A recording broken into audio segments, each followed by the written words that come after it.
여성 참정권과 소수자의 참정권 문제를 조금 더 깊이 있게 다뤄보는 2부 들어가보도록 하겠습니다.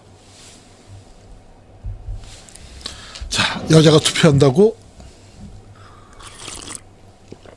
지금은 이런 질문을 하는 것 자체가 굉장히 웃기는 일이지만, 이거 민주주의 역사에서는 이게 당연하게 받아들여지기까지 정말 많은 누님들, 언니들이 피를 흘리고 감옥에 가고 그랬습니다. 올랭드 구즈라는 분이 계세요. 이분은 진짜 단두대까지 갔습니다. 여자들도 단두대에 보냈잖아요. 그랬더니 여성이 단두대에 오를 권리가 있다면 의정단상에도 오를 권리가 있다, 이렇게 주장했더니 진짜로 단두대에 올려 세웠습니다. 그래서 여자가 투표를 하겠다는 게 단두대에 갈 그런 중대 범죄였던 거예요. 그죠? 중대 범죄였는데 이게 프랑스 혁명 직후의 일입니다. 그러다가 이제 그 여성이 투표권을 주장을 하게 되고, 투표권을 주장하다가 이렇게 붙들려가는 아주 유명한 사진이죠. 에밀리 뱅크허스트라고 아주 한데, 싸우는 여자가 이긴다는 말로 우리나라에서도 자서전이 번역되어 나왔습니다. 여기 그 옆에 에밀리 뱅크허스트가 있었던 유명한 말입니다. We are here not because we are lawbreakers. We are here in our efforts to become lawmakers. 법을 어기는 사람들, 범법자가 되기보다 입법자가 되기 위해서 여기 이 자리에 섰다. 그러더니 지금은 이제 여성 국회의원들이 나타났죠. 대한민국이 여성 국회의원 비율이 아마 전 세계에서 제일 낮은 나라일 겁니다. 청년은 얘기 꺼내기조차 민망하고요. 여성은 그래도 퍼센테이지라도 낼 수 있지만 청년은 뭐 거의 1%도 안 되니까요. 에밀 뱅크허스트의 유명한 말이죠. 나는 노예가 되느니 반역자가 되겠다. 민주주의, 차라리 이 제도를 내가 투표할 수 없는데 이게 민주주의가 무슨 놈의 민주주의냐? 그건 위선이다. 이제 이렇게 해서 민주주의의 반역자가 돼서 지금 모든 사람들이 이제 투표를 하게 된 겁니다. 미모 지연님이죠? 네? 미모 지존님이구나. 미모 지존님이 아이고 이런 분들이 있었기에 한국에 나도 투표를 하는구나 말씀해 주셨는데, 맞습니다. 우리가 누리는 그 권리 하나하나가 뭐 한국뿐만 아니라 전 세계에서 누군가가 피를 흘려서 이것이 당연하게 제도화된 겁니다. 자, 이게 이제 이분은 미국에서 주로 싸웠었는데, 영국에서 그 여성 투표권이 주어지는 과정 한번 보죠. 서프라제트라는 영화도 있습니다. 누구나 행사하는 한 표의 권리가 결코 그냥 주어지지 않았던 거죠. 아주 치열하게 싸우고 서프라제트라는 영화까지 나왔죠. 이 영화의 주인공은 에밀리 데이비슨입니다. 에밀리 데이비슨이 마지막에 이제 마지막에는 다큐가 삽입됐었던 걸로 기억을 하는데요. 실제 에밀리 데이비슨의 장례식으로 끝이 나죠. 그러니까 이 사람들이 체포되고, 메일 스트립이 아마 핑크허스트도 나온 것 같은데 굉장히 분장을 잘해서 그런지 닮았죠. 이 인상하고 메일 스트립하고 닮았네요. 자, 이게 뭐냐면 그 당시에 최고 인기 스포츠가 경마였는데, 여성 참정권을 요구하면서 경마장에 뛰어든 거예요. 저 앞에 쓰러진 말이 영국 여왕의 에마였습니다. 에몬가 이름이 이제 아마 그랬던 걸로 기억을 하는데요. 그래서 우승 후보였는데 거기에 달려들어서 플래카드를 펼치면서 말하고 충돌을 했죠. 그래서 말하고 충돌을 해서 결국 이렇게 쓰러졌는데, 근데 이게 참 기막힌 게, 보세요. 저 사람들의 표정 다 아저씨들 아니에요. 아저씨들 시선이 어디로 가 있나? 여기 쓰러진 에밀리 데이비슨 쪽을 보는 게 아니라 저 달려가는 말들을 보고 있죠. 말들을 보고 있는, 이제 그렇습니다. 그래서 에밀리 데이비슨은 이렇게 해서 중상을 입고 병원으로 실려갔다가 며칠 뒤에 숨을 거뒀습니다. 그 장례식이죠. 그 장례식을 치르면서 이렇게 이제 이것이 아마 영국에서도 이 여성 투표권이 주어지는 과정이 되었습니다. 자, 그래서 이제 각 나라들 참정권이 주어지는 건데요. 우선 뭐 위에 이제 쭉 설명이 쓰여져 있습니다만 밑에 도표를 보시죠. 밑에 도표 아마 선관위에서 잘 정리를 했는데 남자의 일반적인 보통 선거권, 남성들에게 선거권이 그 평등한 선거권이 주어지고 난 다음에 여성들에게까지 진짜 보통 선거 제도가 실시될 때까지 얼마가 걸렸느냐. 자, 프랑스 혁명을 일으킨 프랑스가 제일 오래 걸렸어요. 프랑스가 남자 투표권은 제일 빨리 듣는데 또 이 여성 투표권은 제일 늦게. 2차 대전이 끝날 무렵에 가서야 1944년도에 가서야 여성들에게 주어졌죠. 미국이 비교적 빨리 됐습니다. 1870년에 남성들에게 투표권이 부여가 됐고 1920년에 그래서 50년 차이가 났고요. 영국은 10년 차이가 났습니다. 한국은 어땠을까요? 동시에 주어졌습니다. 그래서 여성 참정권과 관련돼서는 한국 남성들도 투표권을 거저줬지만 한국 사람 전체가 그래서 여성 참정권이라는 게 이렇게 정말 피비린내 나는 역사가 있었는데 그러니까 우리는 그런 것 없이 주어졌었다는 점 그거 보시고요. 요 오른쪽 표에 맨 위에 보시면은 말이에요. 잠깐만요. 여기 보면 뉴질랜드가 여성 참정권이 제일 먼저 주어졌어요. 1919년에. 그리고 또 1883년에 남성 투표권도 주어졌고요. 비교적 영국 본토보다 빨라요. 신천지 미국보다 약간 느립니다. 뉴질랜드가 왜 이렇게 빨리 됐을까요? 자, 이거 재밌는 내용이 있습니다. 이 호주하고 뉴질랜드가요, 유배지였어요, 유배지. 그러니까 영국에서 범법자들, 반체제 인사들을 체포하면은 저 멀리 식민지로 귀향을 보냈는데 그 귀향을 보낸 사람들 중에 극렬 차티스트들, 맹렬히 차티스트 활동을 하던 사람들을 잡아다가 호주, 뉴질랜드 보냈더니 그 사람들이 거기 가서 계속 그 운동을 한 겁니다. 그래서 영국 본토보다도 오히려 빨리 이 보통 선거권이 주어졌죠. 그런데 또 한편으로는 백호주의라고 해서 그 어떤 인종적인 차별 같은 것들은 또 심각하게 남아 있었던 거고요. 그래서 민주주의가 발전하는 과정이 늘 울퉁불퉁했다. 이렇게 모든 것이 다 갖춰져서 고르게 발전하는 법은 없었던 것 같아요. 그리고 이제 또 그거는 거꾸로 무엇을 의미하느냐 하면은 다 싸워서 얻은 거다. 거저 주어진 것은 없다. 다 싸워서 얻었다 이제 하는 거고요. 네. 자, 사우디에서는 이게 2000 몇 년인가? 2012년이었나요? 그때 이제 처음으로 그 여성 투표권이 주어졌습니다.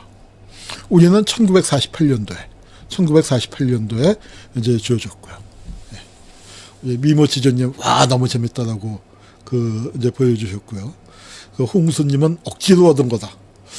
억지로 얻은, 그거는 제가 한국 선거사를 얘기할 때 조금 자세히 설명을 드리겠습니다. 제가 비유를 하는 게 뭐냐면은, 농사 짓는 농부들, 시골에서 밭갈이 하던 아주머니들이 갑자기 샤넬 명품 백과 구두를 얻었다. 이제 이렇게 비유를 했는데, 우리 실생활에 맞지 않는, 그러나 주어진 제도를 얻었죠. 근데요, 이게 대한민국에 아직도 이런 데가 있습니다. 서울 YMCA는 여성 투표권이 없어요. 이게 이제 YWCA가 있죠. 그래서 YMCA는 남성 조직이다. 꼭 전국에서 다른 데는 다 문호 개방하고 다 여성 회원들도 다 투표권이 있는데 서울 YMCA만 유독 그러고 있습니다. 그래서 여성들 쪽에서 이제 강력하게 항의하고 하는데도 여전히 바뀌지 않은 거죠. 그러니까 민주주의 발전이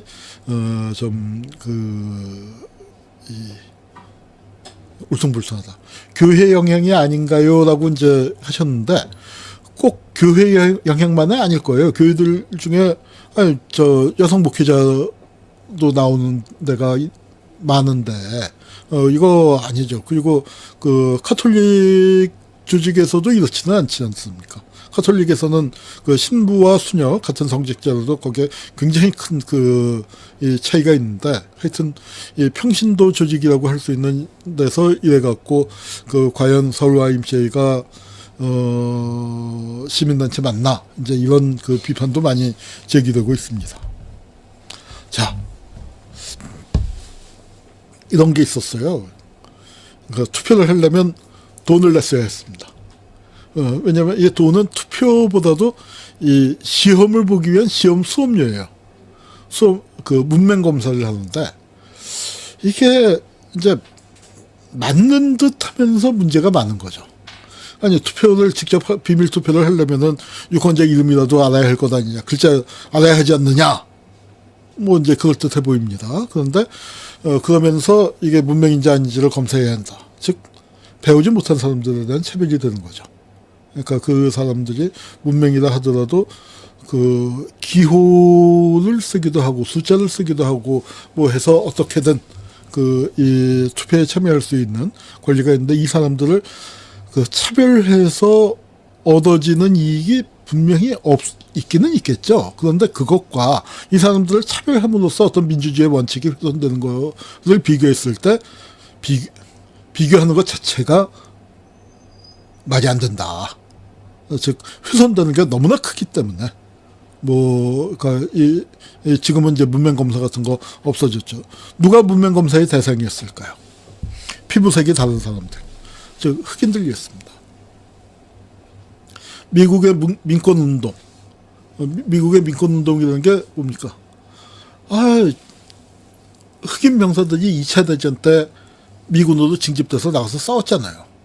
그리고 이 사람들이 남부에만 살았으면은 세상이 원래 그런가 보다 생각을 했겠는데, 멀리 유럽에까지 가서 미군으로 싸웠고, 여러분이 미국의 애국자고 백인들과 같은, 그러니까 북부에서 온 백인들은 보니까 흑백 차별에 대해서 그렇게 남부처럼 심각하지 않고, 유럽에 나가 보니까 완전 별처제였다 이거죠.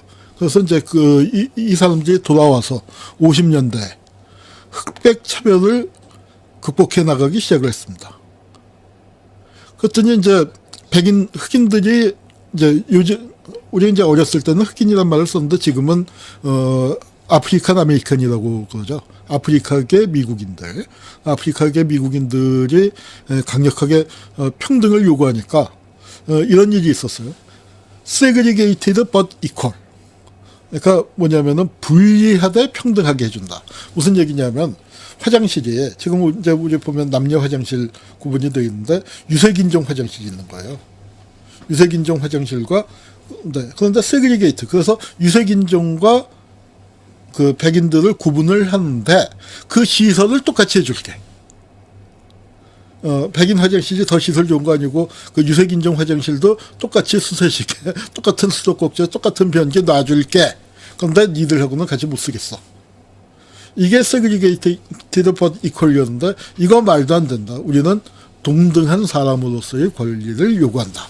이게 흑인 민권운동이었죠. 그리고 이거 이제 이 투표권을 요구하는 거였죠. 이 셀마 몽고메리 행진이라고 마틴 루터 킹이 그 평화적인 시위로, 그리고 그 유명한 어디까지 왔습니까? 워싱턴에까지 와서 I have a dream이라는 그 유명한 연설을, 나에겐 꿈이 있었습니다 하는 그 유명한 연설을 하는 그 과정이죠. 그런 과정을 거쳐서 드디어 흑인 그 투표권법이 이제 통과가 됩니다. 언제? 베트남전이 한창일 때. 이 분위기가 자라서, 이런 분위기가 커져서 베트남 전쟁과 결합을 하면서 거기에 대한 반전운동으로 68 혁명이 벌어지는데, 우리나라가 안타까운 게 68 혁명을 겪지를 못했죠. 우리는 촛불 항쟁은 엄청나게 21세기 와서 엄청나게 많이 겪었습니다만, 68 혁명을 겪지 못해서 민주주의의 기초가 약한 게 아닌가. 그거는 이제 나중에 다른 기회에 좀 더 말씀을 드려보겠습니다. 댓글을 길게 달아주셨네요. 예. 예. 우리 수구의 역사에 대해서는 제가 한번 따로 정리를 한번 할까 합니다. 그 전에 이제 한 번짜리 프로그램으로 올린 적이 있는데, 조금 좀 길게 한번 해볼까 합니다. 자, 그러면은 이제 제3부 대의정치의 오작동과 정치 불신에 대해서 이제 한번 말씀을 드려볼까 해요.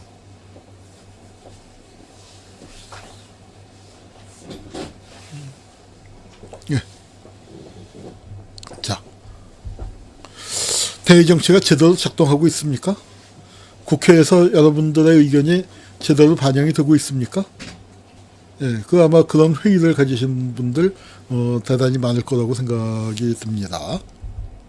그래서 우리가 이제 대의 정치가 제대로 안 되니까 직접 민주주의를 하라. 그런데 직접 민주주의를 하기에는 너무 많죠, 사람이. 5천만 인구를 가진 나라인데 뭐 남한만 해도 5천만인데 이거 뭐 서울시장 1,000만 시민이 모여서 뽑을 수 있는 것도 아니고, 그러니까 그러니까 이제 시장이 그렇게 뽑는다 치더라도, 그러니까 항시적인 민주주의를 그렇게 행할 수 있는 건 아니니까 대의민주주의를 할 수밖에 없는데, 과연 대의민주주의가 왜 제대로 작동이 안 되는가? 작동이 안 되기 때문에 우리가 맨날 길바닥에 나와서 싸우지 않습니까? 그 국회 보면은 마음에 안 드는 거 투성이고, 이거 뭐 한국만 그런 건 아니에요. 미국 영화 중에서도 유명한 영화 있죠. 미스터 스미스 고스 투 워싱턴. 예. 스미스라는 분, 스미스란 건 뭐 원래 많은 쓴 성이지만 대장쟁이죠, 대장쟁이. 그러니까 이제 평범한 사람이 워싱턴이라는 DC 의사당에 가는 좌충우돌 얘기인데, 한국에도 이거 어셈블리라는 드라마가 있었고요. 또 최근에 보좌관 이정재 씨가 여전을 한 보좌관이라는 거에서 국회가 어떻게 돌아가고 있는지에 대해서 또 보여준 바가 있는데, 우리가 바라는 거, 우리가 꿈꾸는 거, 기대하는 거 하고 국회가 이제 다른 모습이 많아요. 그래서 이제 아마 여러분들이 이 불만을 표시하기도 하시는데요. 그래서 우리가 이렇게 길바닥에 나와서 한참 80년 5월, 6월 항쟁, 촛불 항쟁, 뭐 정말 징하게 나갔죠, 징하게. 그래서 민주화의 이후에도 계속 촛불 항쟁이 반복돼요. 우리 2002년, 2004년, 2008년, 2014년, 2016년, 그리고 또 지금 이제 조국 장관 사태, 검찰 개혁 문제를 놓고서 또 이제 지금은 또 촛불이 좀 갈라졌습니다만, 이제 19년도에 또 갈라졌고, 우리 미모 지전님, 아이고 주말마다 힘듭니다. 흐흐흐가 아니라 흐흐 웃다가 크크고, 저 크은 크크크가 아니라 크크고 눈물 소리가 나요. 예. 그래서 우리 이제 정말 너무나 바쁘게 살아왔고, 우리가 이 민주주의를 지키기 위해서 이렇게 싸울 수밖에 없습니다. 왜냐하면 대의민주주의가 여태까지 사람들이 만들어낸 제일 좋은 제도라고들 그래요. 그리고 저도 뭐 더 좋은 제도를 바로 대안을 제시할 수 있는 건 아닌데, 근데 이제 이게 힘들죠. 제대로 작동을 안 하고 있는 건 분명해요. 그런데 한국이요, 대의민주주의의 오작동에 대해서 제일 격렬하게 반응하고 있는 나라이기도 합니다. 우리가 좋은 실험을 거둬서 만들어야 하고, 이 장사미사들의 일상의 의지가 여의도에서도 관철되도록 이제 해야죠.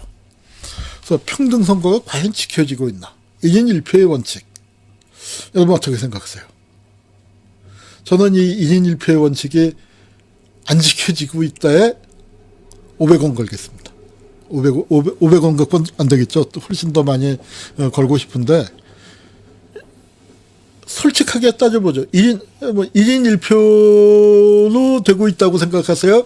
1원 1표로 되고 있다고 생각하세요? 여러분, 아니, 우리 인구 평등한 선거권이 보장됩니까? 자, 이거 한번 인구 구성 한번 보세요. 우리 사회의 상류층, 지배층이라고 하는 거는 저기 전문관리직이나 기타에 들어가겠죠. 전문관리직에는 또 범위가 좀 넓은데, 진짜 상류층이라고 한다면은 몇 프로나 될까요? 우리 한 1%, 2%, 그 가족까지 다 합쳐봐야 한 10%도 안 되는 사람들.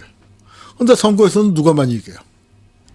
여러분, 민주개혁 진영이 승리하기 시작한 거 최근입니다. 그런데 민주개혁 진영도 상층부에 속하는 사람들이 또 많죠. 이거 한국만 그런가요? 전 세계적으로 다 그래요. 전 세계적으로. 그래서 정말 왜 이럴까? 아까 우리 보통 선거권이 실시가 될 때 보면 어때요? 피살로 학살 같은 거 왜 일어납니까? 자본가들의 공포였거든요. 자본가들은 보통 선거권이 넘어가면은 이거 우리가 밤낮 뺏기지 않을까. 그런데 자본가들이 그동안에 여러 가지 장치들을 만들어낸 거죠. 교육이라든가 미디어라든가 여론을 장악하고. 그래서 선거는 여론 주도층이란 말이 있잖아요. 머리 숫자대로 따지는 게 아니라 여론을 만들어내는 사람들. 그런 사람들이 선거를 좌우하는 겁니다. 교육제도를 통해서 지배층의 의사가 반영이 되고요. 여러분, 영남과 호남의 노동자들의 이익을 대변하는 사람을 찍는 다음에 지역감정이 왜 나오겠습니까? 그런데 영남 노동자들이 영남 사람 찍고 우리가 남이가, 호남 노동자들은 농민들은 또 호남 사람이라고 무조건 찍어주고, 그러니까 휘둘리는 거죠. 자기 1인 1표는 주어졌지만 자본가들이 갖고 있는 거 애따 먹어라. 더 이상 막을 수가 없었던 거예요. 차티스트 운동이라든가 아주 격렬한 저항이 있기 때문에 막을 수는 없었기 때문에 표는 줬습니다. 표는 노동자들에게 한 표씩 다 줬습니다. 애따 처먹어라. 그런데 다른 장치들, 교묘하게 선거제도를 비틀고 의사당을 비틀고 그 다음에 교육을 비틀고 여론을 비틀고 미디어를 비틀고, 그래서 자기들이 지배하는 세상을 만들어낸 거죠. 그게 바로 1819세기의 혁명에서 그러니까 막스가 그런 얘기들을 기대를 많이 했었죠. 선거를 통해서 혁명을 이룰 수 있을 것이다 하는 그래서 그렇지만 또 한편으로는 선거라는 게 부르주아들의 잔치판이 된다. 이제 이런 고민들이 19세기 중엽에 많이 나왔었던 것이죠. 자, 선거를 통해서 혁명적 좌파가 집권이 가능할까요? 가능했었습니다. 실제로 있었어요. 칠레의 아엔데 1970년도에 이런 게 진짜 68혁명으로 민주주의 제대로 한번 해보자. 민주주의 제대로 됐고 서방구에서 자유선거로 당선된 최초의 혁명적 마르크스주의자예요. 근데 아엔데 어떻게 됐습니까? 아엔데 어떻게 됐죠? 자, 칠레의 유혈군부 쿠데타가 일어났습니다. 누가 일으켰을까요? 미쿡이 일으킨 거죠. 미쿡이 일으켜서 세계에서 가장 긴 나라에 가장 살벌한 군사 독재가 실시가 됐습니다. 아엔데는 어떻게 됐죠? 이 혁명, 이 군사 쿠데타에 결연히 맞서다가 자살했습니다. 군사 쿠데타에서 퇴로를 열어줄 테니까 망명해라 했는데 아니다. 끝까지 나를 지지해준 유권자들에게 대통령으로서의 소임을 완수하겠다. 이제 하면서 끝까지 싸우다가 결국 세상을 떴습니다. 그래서 이제 이런 비극적인 일이 있었던 거죠. 그래서 아엔데의 비극. 그래서 과연 혁명적 마크시스트가 선거를 통해서 집권하는 건 불가능한 건 아닙니다. 불가능한 건 아니었고, 즉 노동자들의 입장에서 자기 세계를 실현해 보는 게 투표로 불가능한 것만은 아니다. 다만 그것이 투표에 어떤 외부적인 세력들이 개입을 하느냐, 그것을 막아낼 수 있느냐가 중요한 것이죠. 유권자들의 선택은 늘 현명한 걸까요? 투표의 결과는 늘 좋은 걸까요? 이거는 보는 입장에 따라서 달릴 거예요. 이제 우리는 가령 유럽에서도 또 전 세계에서도 보면은 포퓰리스트들, 극우파들이 집권을 많이 하죠. 뭐 요즘만 그렇겠습니까? 히틀러도 선거를 통해서 집권을 했어요. 히틀러가 선거를 통해서 집권했죠. 그래서 우리 유시민 선수도 차이나는 클래스에 나와서 통산을 한 게, 선거라는 게 꼭 이 결과가 늘 오는 것만은 아닙니다. 이건 어떠세요? 이거는 우리 이명박 박근혜도 선거를 통해서 당선이 된 겁니다. 우리가 다만 촛불 혁명을 통해서 박근혜를 끌어내릴 수 있어서 그렇지, 처음부터 잘 뽑아야 하는 거죠. 처음부터 잘 뽑아야. 선거를 치르다 보면 이럴 때가 많습니다. 예, 선거를 치르다 보면은 우리가 이제 이런 일이 많은데, 앞으로 이러지 말고 선거를 잘 치렀으면 좋겠습니다. 우리 이제 이 대의 정치가 오작동하는 것과 관련돼서 또 하나 지적해야 할 게 뿌리 깊은 정치 혐오 얘기일 겁니다. 우리가 정치 혐오의 아주 이 역사가 깊어요. 우리가 세계에서 가장 치열한 민주주의를 하면서 또 한편으로는 세계에서 가장 정치 혐오가 진하게 번져 있는 나라가 아닌가 싶어요. 근데 정치 혐오를 열심히 부추겼던 사람이 있습니다. 박정희죠, 박정희. 박정희 맨날 뭐라고 얘기했냐면, 의회는 낭비와 파쟁과 비능률이에요. 급변하는 국제정세에 능동적으로, 효과적으로, 효율적으로 대처하려면 이거 없애야 한다. 근데 여러분, 이 말을 누가 제일 좋아했는지 아세요? 이런 식의 얘기? 이게 도조 히데키 같은 사람들, 일본 군부 있죠? 1930년대 일본 군국주의자들이 의회 없을 때 한 얘기예요. 박정희가 그때 황군 장교였잖아요. 일본 육사 나와서 만군 장교로 복무했지 않습니까?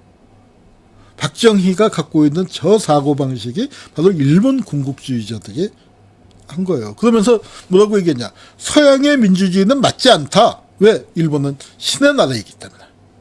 그렇게 얘기한 걸, 그걸 따와서 뭘 했습니까? 한국적 민주주의.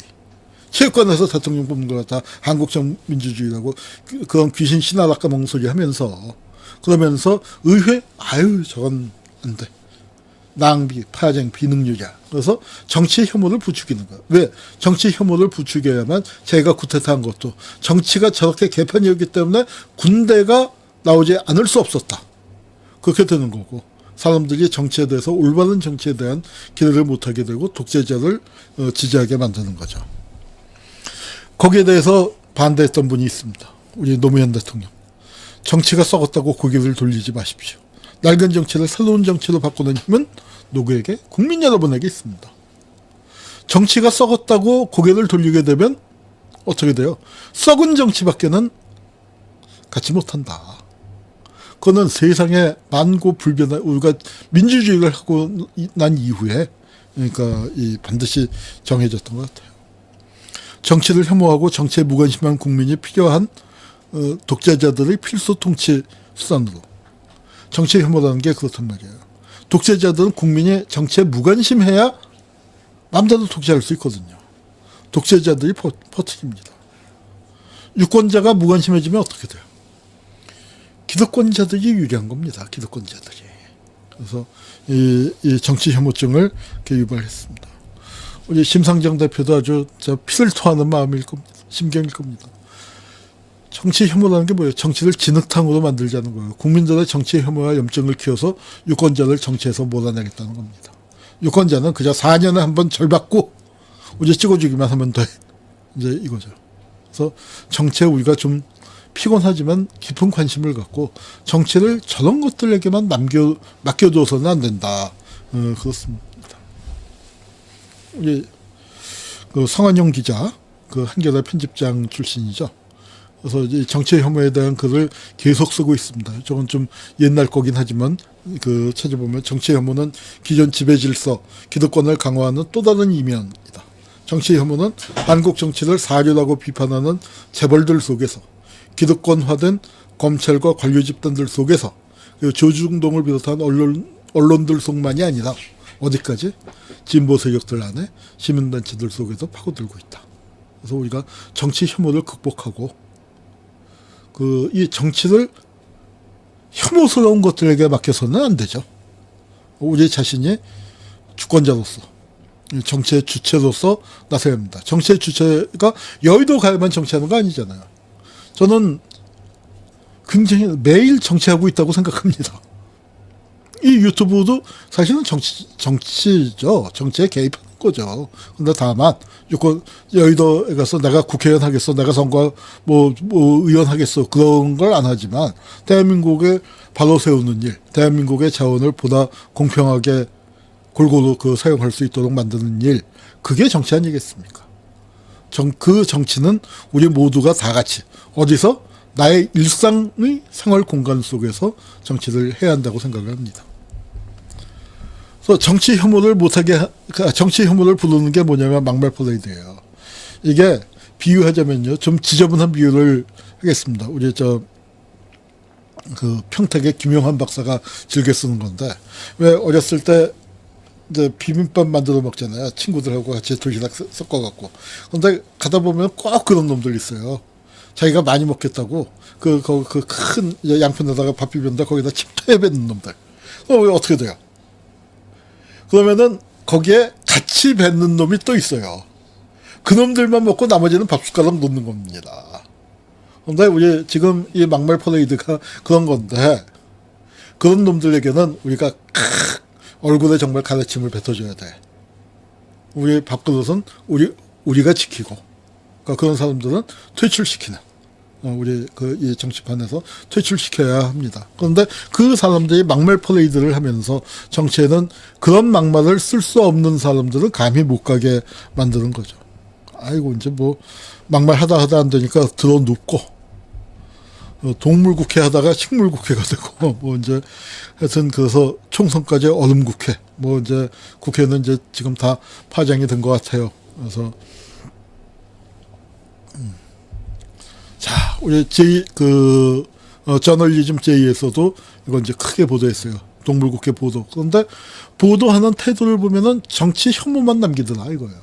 도대체 원인, 그리고 대안, 그리고 시시비비를 가지지 않고 싸잡아서 잘못됐다고 얘기하는 거. 그러니까 이게 이제 언론이 정치 혐오를 어떻게 부추기고 있는가를 그래도 잘 짚어준 것 같습니다. 우리가 정치 혐오에 빠져서는 안 되겠죠. 자, 그리고 이게 국회가 텅 비었죠. 이제 국회가 끝나는데 법안 가결률이라는 게 말이에요. 점점 뭐 법안을 낸다고 다 모든 법안이 통과되는 거는 아닙니다. 그렇지만 법안 가결률이라는 게 이게 국회에, 그러니까 회기가 끝나는 것 갖고는 이제 그 법안이 폐기되지 않지만 국회 이 16대, 17대, 18대, 19대 그 대가 바뀌면은 법률안이 이제 완전 자동 다 폐기가 되는데, 그 폐기되는 법안이 아이고 19대 국회에서 10,000건이네요, 10,000건. 14대 국회에서는 139건. 그러니까 국회의원들이 할 일 없이, 그러니까 좀 뭐랄까요, 뭐 당이나 비슷한 생각을 가진 사람들이 좀 협력을 해서 통과되도록 하는 게 아니라, 이번에도 보면은 그렇잖아요. 그러니까 그 법안 논의를 막기 위해서 한나라당에서 똑같은 법에 글자 몇 개 고쳐서 수정 안 나고 해서 실질적으로 법안 그 논의를 막는 뭐 그런 것도 있고, 그래갖고 이제 법안 건수는 많이 내는데 실질적으로 그 법안을 내는 의원들도 통과시킬 의지가 없이 나 이런 거 냈어 하고 실장 쌓으려고 그런 것 같고, 그러다 보니까 법안 통과율은 점점점 낮아지는 그런 그 나쁜 현상만 벌어지고, 국회 자체가 어때요? 국회의 기능이 이 미처리 법안 수는 이제 쫙 올라가고 법안 가결률은 쫙 떨어지는 뭐 그런 현상이 벌어지지 않았습니까? 그러니까 대의 정치라는 게 이제 과연 이렇게 그 제대로 못 되고 있다는 걸 보여줍니다. 예, 흑공님은 길바닥 인생이라서 방송 잘 못 듣는다고 하셨는데, 예, 우리 방송 오가면서 또 이제 많이 듣는 분 계십니다. 제가 이제 슬라이드를 많이 쓰니까 화면을 같이 보시면 좋겠긴 하지만 또 그 설명도 자세하게 하니까 오가면서 또 다운받아서 많이 들어주시길 바랍니다.